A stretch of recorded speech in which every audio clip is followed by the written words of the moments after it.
Let me tell you something most men learn too late. Attraction doesn't begin when she notices your body. It doesn't begin when she laughs at your joke. It doesn't even begin when you make a bold move.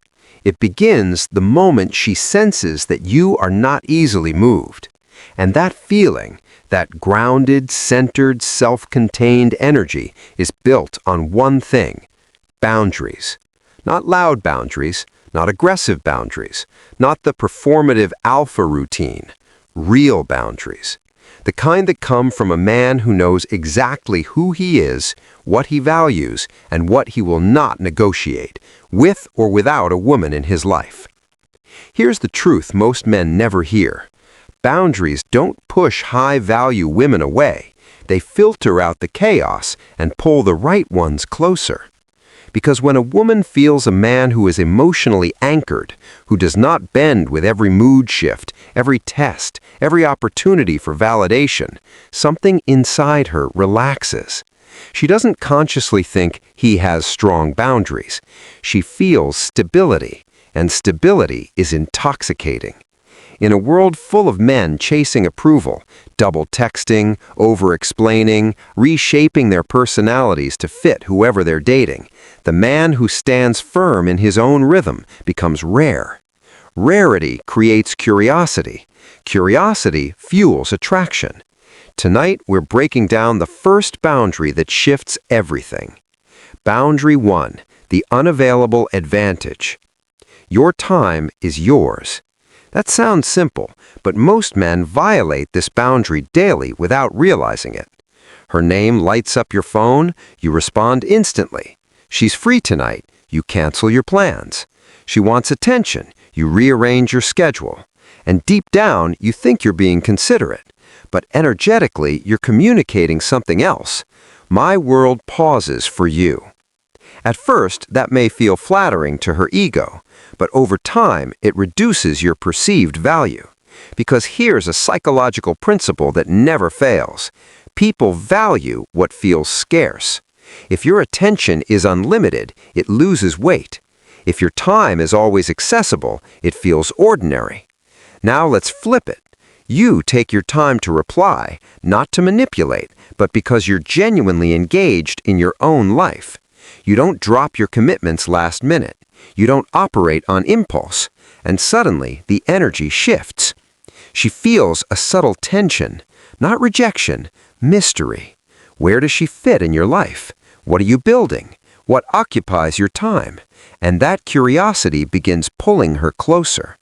Being unavailable is not about playing games. It's about having a full life that doesn't revolve around female validation. When you're deeply focused on your purpose, your work, your health, your growth, your availability naturally decreases, and paradoxically, your desirability increases. Because women don't just want attention, they want to step into a life that already has direction. If you're always waiting around, there's nothing to step into. Let me ask you something honestly. Have you ever been overly available in the beginning, only to watch her interest slowly fade? It's not because you weren't kind. It's not because you lacked effort. It's because effort without structure feels needy. Structure feels masculine. So how do you apply this boundary without becoming cold? Simple. You respond when it fits your schedule, not instantly to relieve anxiety. You make plans based on your rhythm, not hers alone. You stay engaged in your world, even when she enters it. That sends a powerful subconscious message. I like you, but my life is already in motion, and motion is magnetic. When she realizes she can't just summon your attention on command, she begins valuing it more. Not because you're withholding, but because you're grounded. That's the unavailable advantage. It's not distance, it's direction. And once a woman senses that your time isn't negotiable, she begins treating it, and you, with more respect. Because when you respect your own time, she learns how to respect you. And this is only the first boundary. Most men think attraction is created in loud moments, in bold moves, in obvious displays of power, status, or charm. But what truly shifts the emotional gravity inside a woman happens in silence. It happens in the seconds where you say nothing, but your presence speaks. In the way you hold eye contact without chasing validation. In the way you pause before responding instead of reacting instantly like a nervous boy afraid to lose approval. A woman does not fall for noise, she falls for emotional steadiness. When she tests you, and she will, it is rarely direct. It will come disguised as teasing, as indifference, as sudden mood changes, as subtle comparisons. She is not always trying to manipulate you. Often she is trying to measure you. She wants to know if your emotional center can be shaken, if her tone can control your tone, if her withdrawal can control your confidence.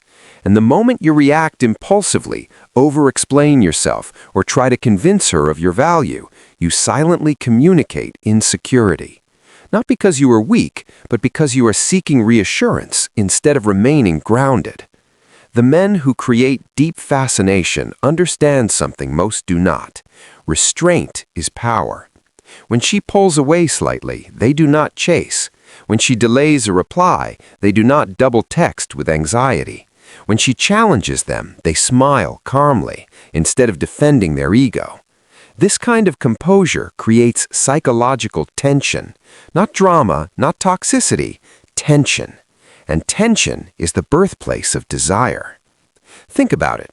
Mystery only exists when something is not fully revealed.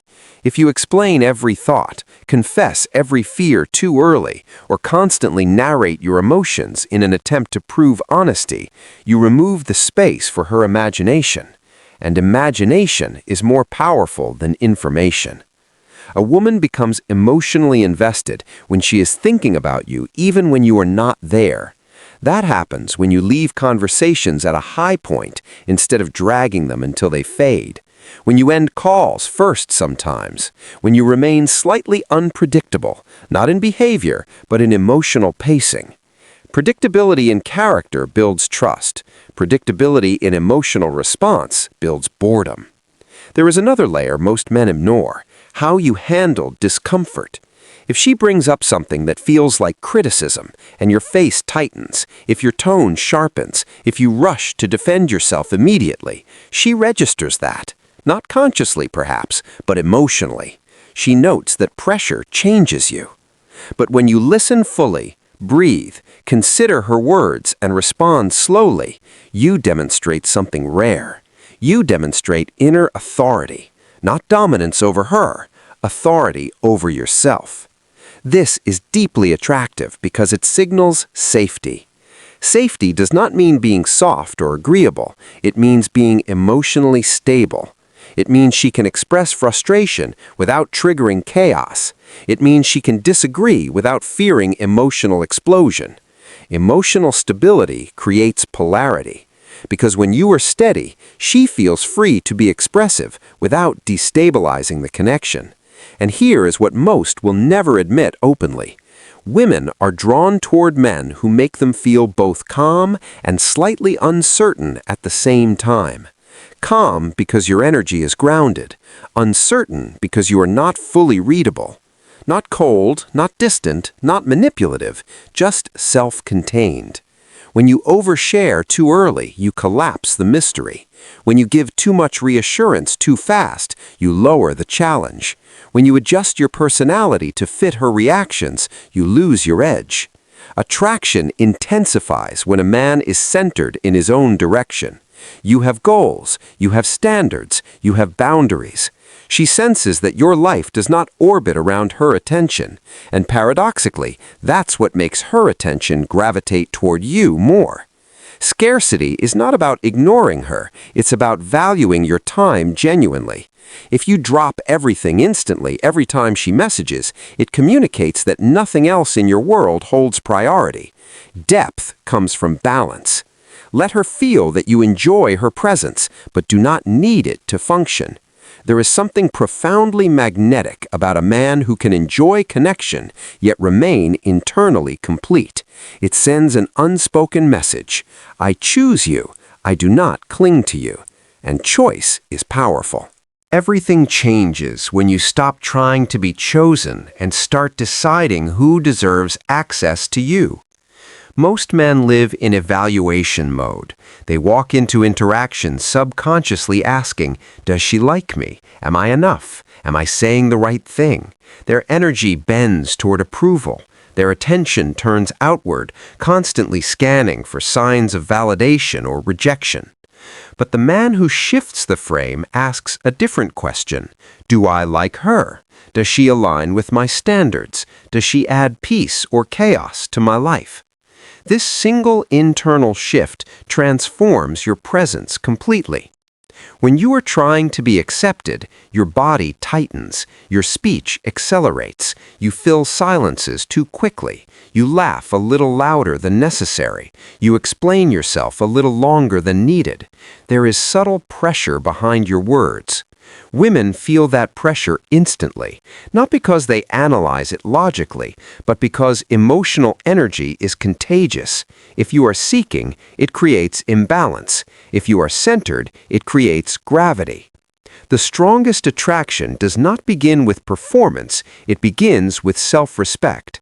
Self-respect shows in small moments, when you do not tolerate consistent disrespect masked as humor, when you calmly disengage from games instead of trying to win them, when you maintain your routines, your discipline, your priorities, even when chemistry is strong. Many men lose themselves the moment attraction appears. Their schedule changes, their focus weakens, their boundaries soften. They become reactive instead of deliberate. But what creates long-term fascination is emotional consistency. A woman feels secure when she knows your character is stable, that your mood is not dependent on her responses, that your attention is earned, not automatically granted. Stability builds trust. Selectiveness builds desire. There is another element most ignore: emotional depth without emotional dependence.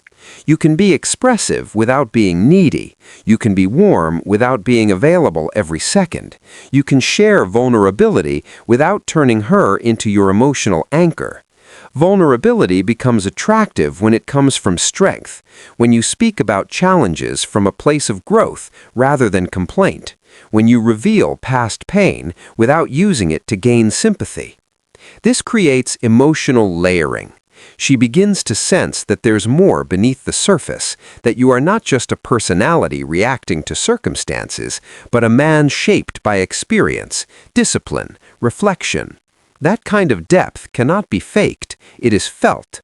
And here's something subtle but powerful: emotional pacing.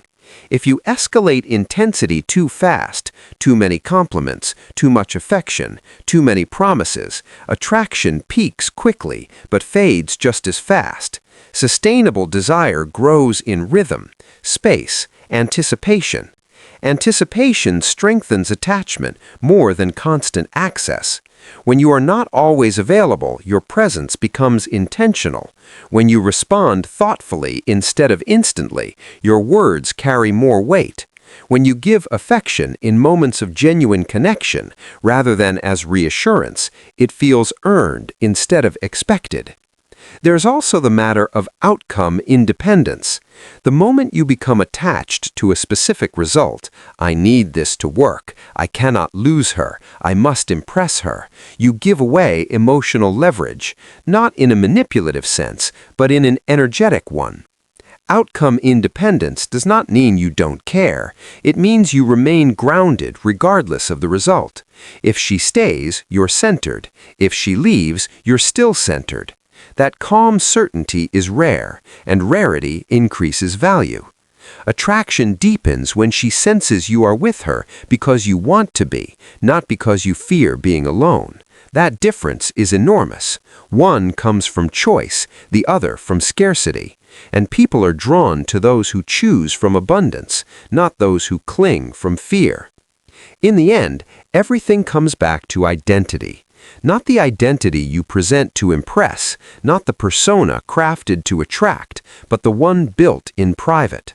The discipline you maintain when no one is watching, the standards you hold when it would be easier to bend, the emotional control you practice when reacting would feel satisfying. When you become internally solid, you stop chasing reactions. You stop trying to manufacture desire. You stop overanalyzing small shifts in tone or timing. You simply show up grounded. And that grounded presence, steady, self-contained, emotionally aware, yet slightly unpredictable, creates a pull that does not rely on tricks. It relies on who you are.